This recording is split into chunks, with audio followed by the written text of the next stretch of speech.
Othello, this is an analysis of Othello, Act 2, Scene 3, lines 312 through 363. Right away, starting at 312, we have a fourth wall break, where Iago says, "And what's he then that says I play the villain?" This is interesting because, unlike a soliloquy, where in like the to be or not to be soliloquy from Hamlet, Iago is directly addressing the audience. He's asking that question not just to the air and to the audience.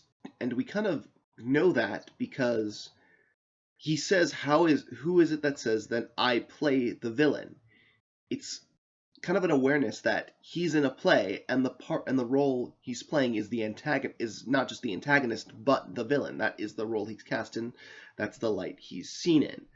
And so there's this amazing kind of self-awareness or fourth wall break that Iago realizes that people will see him as a villain. And it kind of plays into that theory that Iago is the devil, because he has that kind of preternatural ability to be aware that he is in a play and that he is the antagonist and the villain and the wicked one. And then to his advantage, right in the next line, 313, he says, "When this advice is free, I give and honest." So he's kind of toying with the audience and teasing them, saying, kind of making them think that the advice he gave Cassio to kind of woo Desdemona not woo her romantically, but to go in her favor and get her to get Othello to forgive him and become friends again. He knows that the audience knows that his twist, like his machinations, will lead to harm, but he's making them say, he's doing that kind of villainous thing where he's saying, like, what exactly did I do wrong? He's making them think, I didn't really say, give him advice that was ill. I didn't tell him to do something harmful. I told him to do something that would potentially work and is good advice. And so that's what makes him such a good villain, is that he does things and says things that when you look and analyze it, like he has the self-awareness that the things he says aren't necessarily outright evil, just how everything twists together. That's what makes him such a good villain, that everything he does isn't almost everything he does isn't directly wicked or harmful. Going down to line 317, when he's talking about how Desdemona will look, he says, starting at 316, "The inclining Desdemona to subdue in any honest suit, she's framed as fruitful, as free as the elements." To me, this is a double entendre. The Bedford edition says she's fruitful. She's framed as fruitful and unrestrained as the elements. That means she's made generous and unrestrained natural forces, and that's kind of a double entendre as to how she will be looked at. Saying that she's fruitful and unrestrained, and that she's generous and unrestrained, that could mean that if we're looking at this in a positive light, that means that Desdemona is going to be extremely generous to Cassio and doing whatever she can to make sure her husband is friends with him and that they make amends. That she just has a very good heart and she has so much love and kindness to give out. But the double entendre comes in that that her being generous and free could be referring to her generosity with her sexuality or virginity, and free as in wanton. So it's this double entendre where, if you look at it from Cassio and Desdemona's perspective, she's just being a generous person, but the way Iago wants it framed for Othello is that he wants it to him to see her as wanton and generous with her sexuality. And that's why I think the word framed is such a good use, because it has this meaning where it refers to how she's seen, and these words can mean two things. So she's seen in two different ways, although the words used to describe how she's seen by Iago are the same. Going down to 319, this is an interesting thing I always thought, is that to win the Moor were to renounce his and then for her to win the Moor were to renounce his baptism.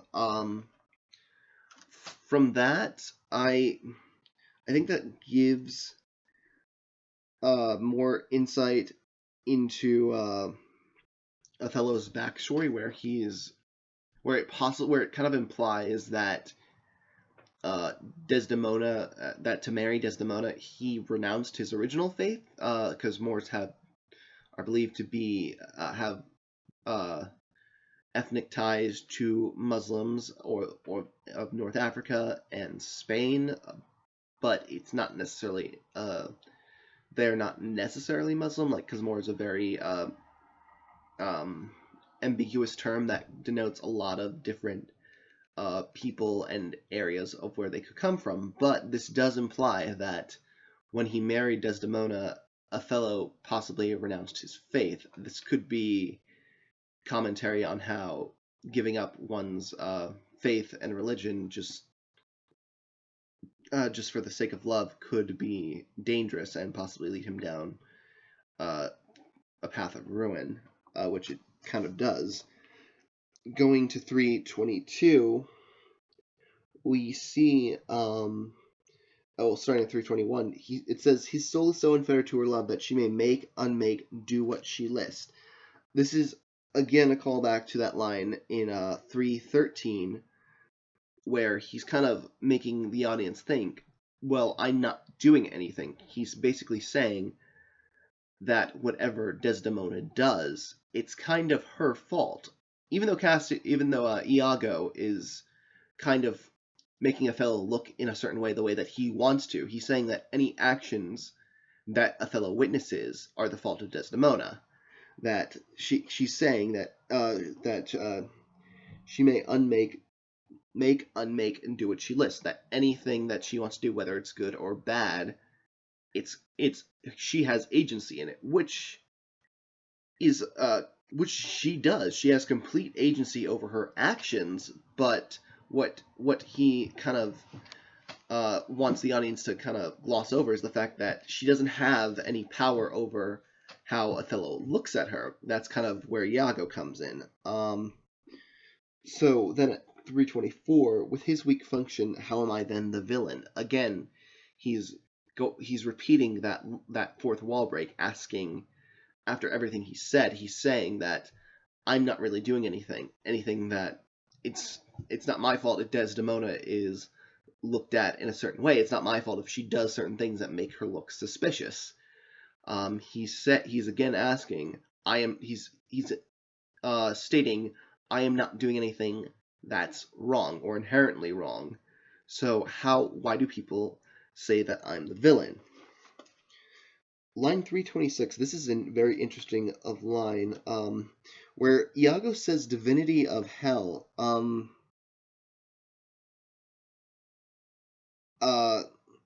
Now it could just be a way to, like,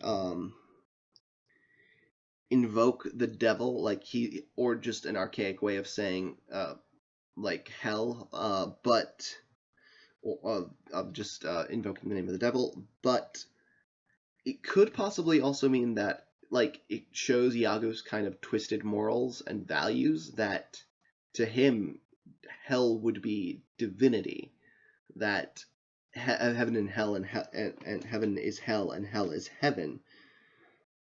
Where he sees Satan as divine, or in a way a role model, which again goes into the theory that Iago is a demon or possibly Satan himself, that he sees the accuser, the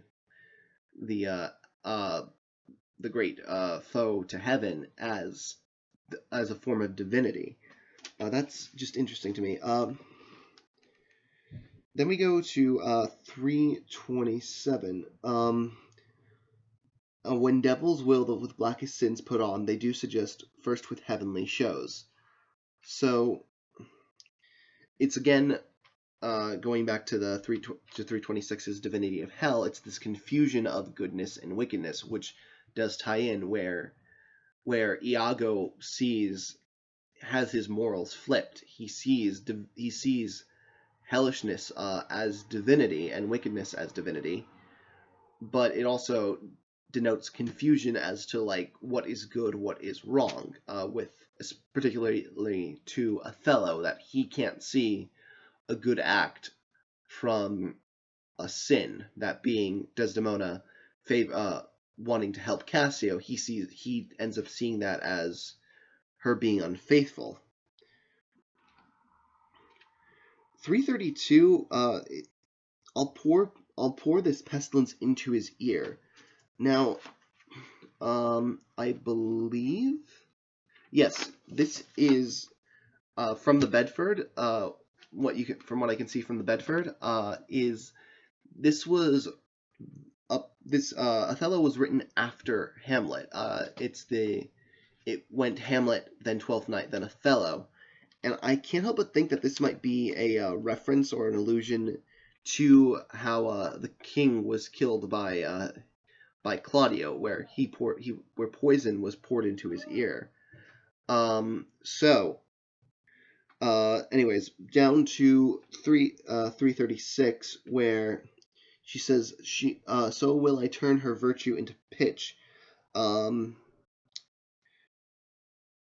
Pitch is so this is like just another direct reference when she makes it where Iago makes it out that he is turning Desdemona's, where he is making what is good seem evil, but also pitch or tar has a reputation for being extremely sticky. So I think that he may have used that to imply that he's kind of setting a trap. He's making people get stuck in this. He's making Othello get stuck in this idea of stuck in this idea that her virtue is actually evil, and he's kind of making Desdemona get stuck in her own goodness because he by turning her virtue into pitch, he's making them both stuck. Othello in the way that he sees her, and Desdemona in a situation that she can't help because no matter what she does, she can't change how her husband looks at her. 337. We have, and out of her own goodness make the net that shall enmesh them all.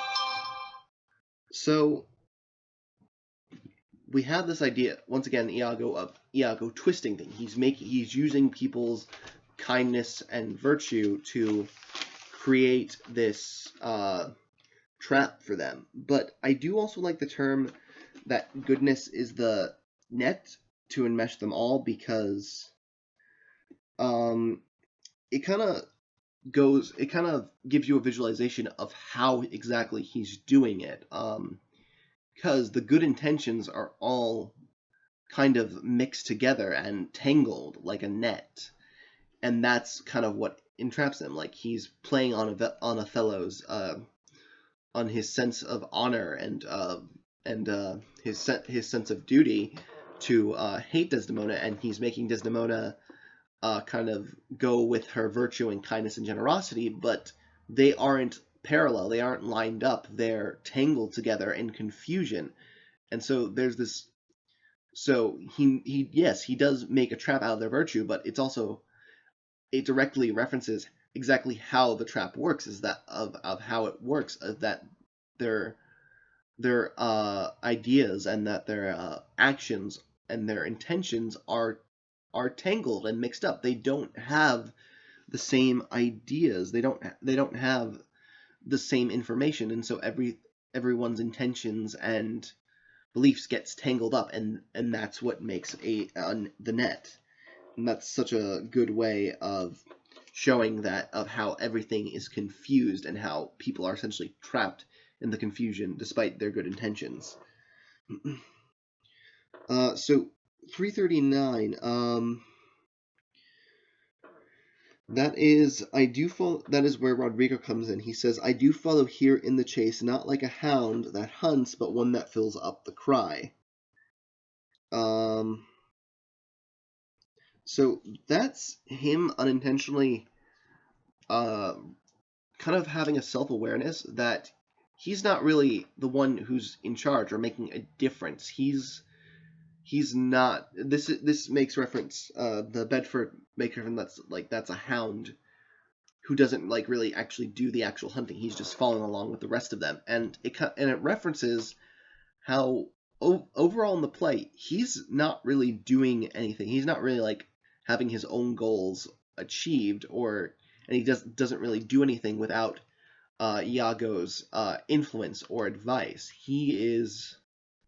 Iago is the one who is actually getting what he wants. He is getting the chase, and Rodrigo is just kind of barking along and going with what he says and what he sees. He's not doing anything of his own volition, and he's not even really getting what he wants in the end. So he's unintentionally saying he's kind of just a follower, and he's just going along with what Iago's doing. Then at 342, I think the issue will be I shall have so much experience for my pains, and so with no money at all and little more wit return again to Venice. So he's saying he has gained little experience with his fight. He hasn't really gained anything apart from pain and maybe a little experience from his fight with Cassio. But what's more interesting is that next part in 343, and so with no money at all and little more wit returned to Venice. He's saying that wit is described in the Bedford as sense. So he's directly saying he lost his money, but with what sense he has left, he's going to return to Venice. That he says he has enough sense. But it's also kind of a dig at himself, where he's unintentionally admitting that he has no money, and of his sense, of his intelligence, he doesn't really have much more than nothing, which is true. Once again, he's not independent. He doesn't act of his own volition or his own intelligence. He is following along with Iago, and his little more sense than nothing. That's what it allows him to manipulate it. It also could refer to his knowledge of the situation that's going on. He has little. He not only has little sense and intelligence. He just barely has an idea of what's going on. He's given so little information. He's essentially Iago's conspirator, but he's a conspirator that knows absolutely nothing about what's going on and why Iago even really wants to do this.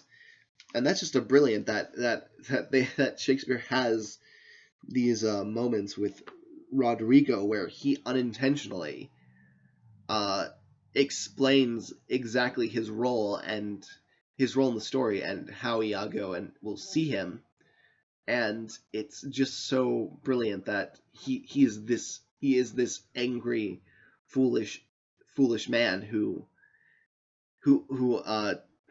gets manipulated and unintentionally admits that he's manipulated, but he's too thick to realize it. 345 and 346. Here we have how where Iago tells Rodrigo, "How poor are they that have no patience? What wound did ever heal but by degree?" Once again, this is him. This is a direct example of what he said in line 313, where he says he gives good advice. He does. This advice will ruin and eventually and even kill Rodrigo, but overall, he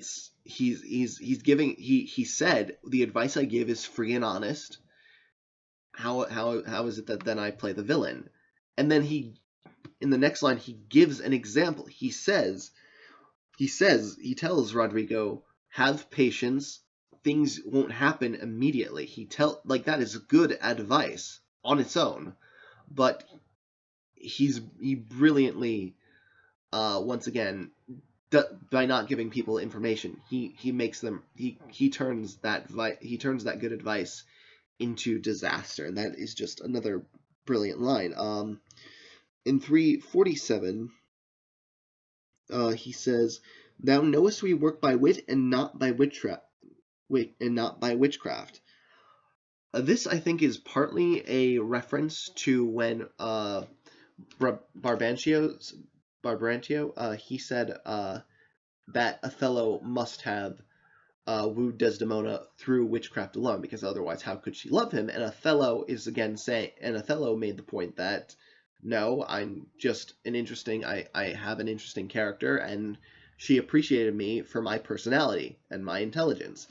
And this is Iago repeating that he's kind of admitting that where he and Othello are of the same mind, that, like, we don't do things, there's no magic, there's no trick to it. We just have to use our own intelligence. But at the same time, we kind of all know that Iago is a liar.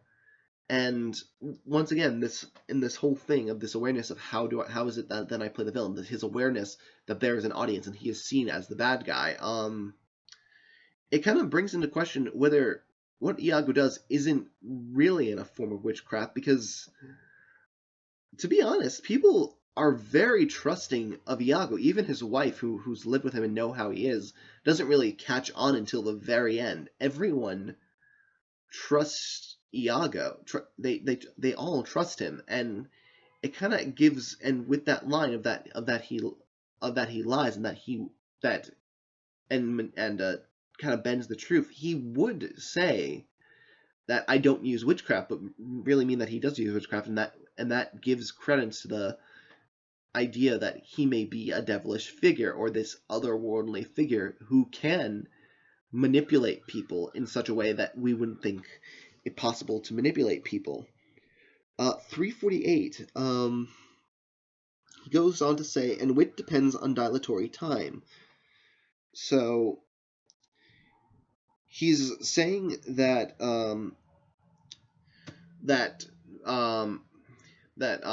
that their intelligence, that their plans have to extend over a period of time. But also, I think this is saying that his plans, his wit, his plans, also kind of depending on dilatory time and this expansion and contraction of time. I think it also means that he believes that to have control of this situation, you have to have control over time and the events, or at least the perception of events. And that's kind of what he does. He kind of manipulates Othello into going different places and seeing what he sees. When he says he found something, when he has this manipulation of events, he sees. I'm sorry, it's hard to describe, that he has enough power to kind of change events and show people what he wants to see at the right time. I think a good example would be when he goes into his monologue, into one of his monologues about ruining the Moor. It's when Othello has a seizure. He's able to get that timing perfectly to just be able to soliloquize and explain his plans and his manipulations just as Othello. And he does have this strange supernatural control over time. At 352, yet the fruit that blossoms will never be ripe first. Content thyself a while, by the mast 'tis morning. So this is another excellent manipulation where he's where he says they have made progress. He's referencing that Cassio getting kicked out was the progress, but once again, and this also shows how kind of uninformed and thick Rodrigo is that getting Cassio unfavored by Othello and ruining his reputation, that doesn't help him at all. He doesn't really realize that. So, but Iago is making it out that it is what you want. That has always been part of the plan. It's like when a political leader solves a problem, claims to solve a problem that really wasn't seen as a problem or really wasn't asked for, or they'll claim that it will lead up, and even though it doesn't do nothing. I could reference some recent events, but I won't. Uh, but like that is just amazing that he is able to. This it shows his cunning and manipulation that he's saying that we have made progress. We got Cassio to become an enemy of Othello. That doesn't help you at all, but we did it, and but he makes him think that is progress. That will help him. Down to 354, and by how much she strives to do him good, she shall undo her credit with the more. Oh wait, sorry, 354, and by my. I'm sorry, I went back a little. Sorry, 354.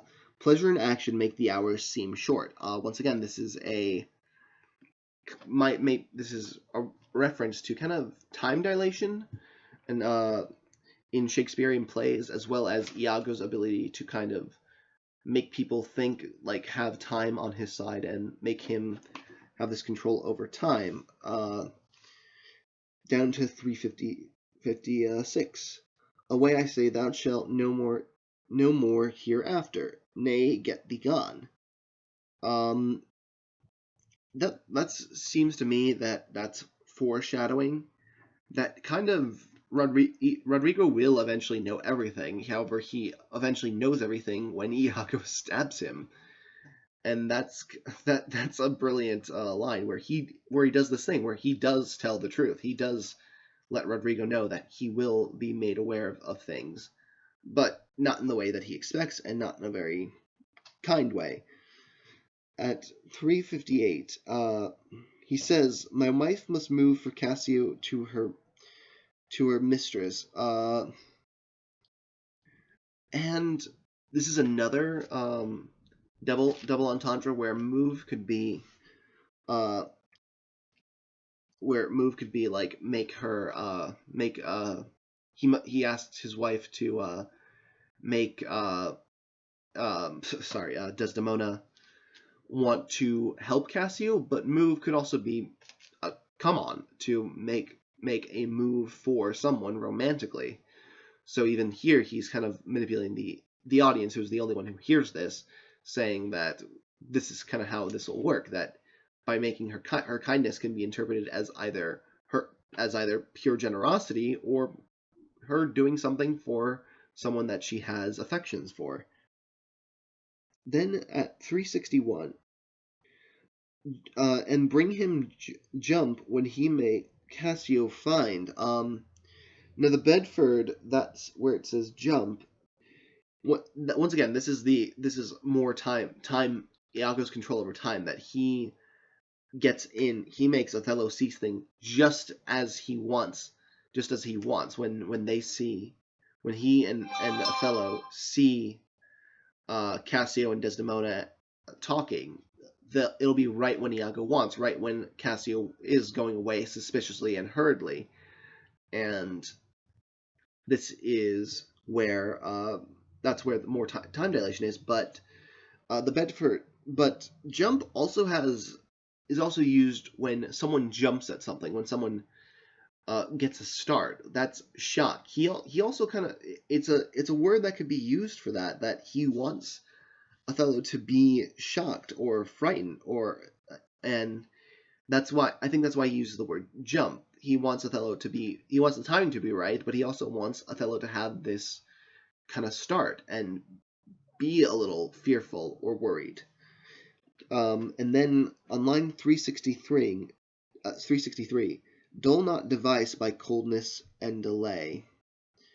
So dull is the opposite of wit, And Iago kind of and this is kind of the opposite of the advice he just gave Rodrigo to have patience. Here he's kind of saying that to be it'll be foolish and it'll make my plans worthless if I delay anything. And he has this idea that he has to have constant action, constantly be plotting and working to make his plans go forth, which is the opposite of the good advice, quote unquote, that he just gave Rodrigo to have patience. Okay, that was the analysis. Thank you.